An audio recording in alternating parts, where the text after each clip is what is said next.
There was a young blonde woman who had a tattoo of the American flag on her leg. She was kind of like the what they believed was American dream. She was beautiful. She had the American flag, but the black men knew that they could not ever touch that white woman in the white culture. They had them all gather and fight each other.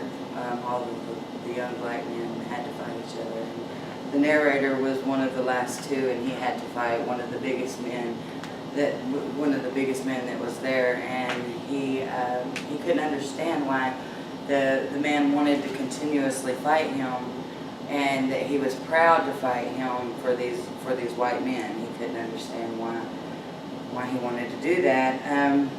But he fought him, and after they fought, the white man threw coins on an electrified rug for the black man to collect the coins. This was to show that the white men had power over the black men, and that the white men felt that the black men would always have to struggle to be able to make money in the white culture. So after they did that, one of the white men tossed a black man into the air to show his power, that they felt like they would always have power over the black men. Throughout the story, the chapter, the white men make the black men feel emasculated and humiliated. They make them feel like that they're going to have to sacrifice their morals to get any kind of material gain in the white culture. So bruised and bloody, the narrator gives his speech, and he stands up and he's given his speech, and all the white men are drinking and they're talking. They're not really paying any attention until the black man says that there is social equality.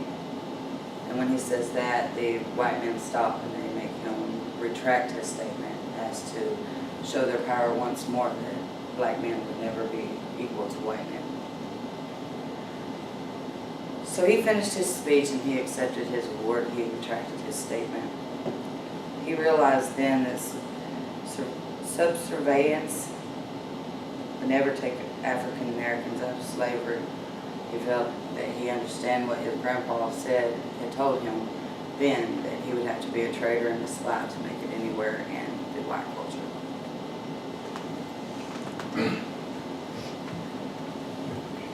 So as Promise pointed out, there were many discrepancies within the story, the short story of Battle Royal. To focus first on the phrases for racial equality. Okay, the white men were throwing around black men, throwing around the young white woman, showing that they controlled and had power over all of the area in this period of time. Now, this period of time is post-Civil War. This is, just after, and this is when we were trying to get slavery abolished, and we're coming up and having the African Americans to make their way. So it was continuous blood feud, showing that white men carried the power and would not relinquish it to anyone. Okay. When the young black men originally arrived, they were blindfolded and thrown into the middle of a boxing ring, shown as the Battle Royal. This was, once again, a version of the white man showing their power, showing that they could create any sort of living arrangements for the African Americans, especially young African American men who strive to be better or do something for their race.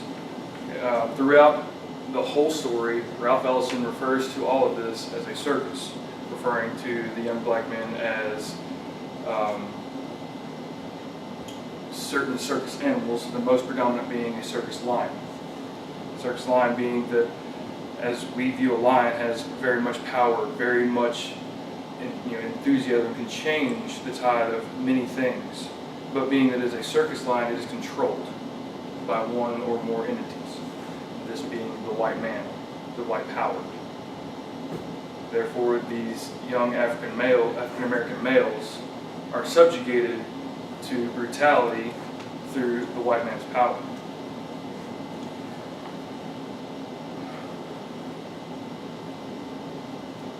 Through all this, Ralph Ellison's unnamed narrator comes out not necessarily on the top, meaning that he was brutally beaten, but while giving his speech with blood dripping out of his mouth, changed the fact and the way in which the white men had seen him. He made a mistake in which it was stated as a mistake of saying social equality. Now, through all of this, the white man continued to show power, and later on gave the narrator a nightmare of a circus. It showed that his grandfather had gone to a circus in which he would refuse to laugh at the clowns.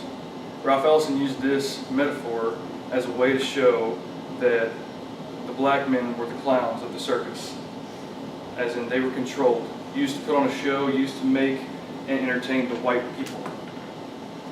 So as this dream continued and his grandfather refused to laugh at the clowns,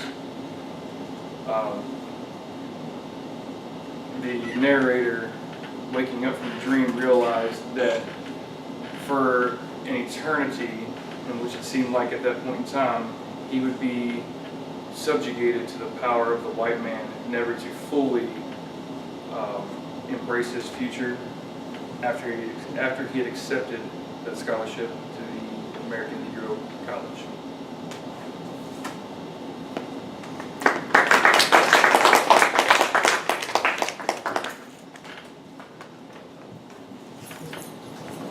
Now, just a minute for the next person to get back here.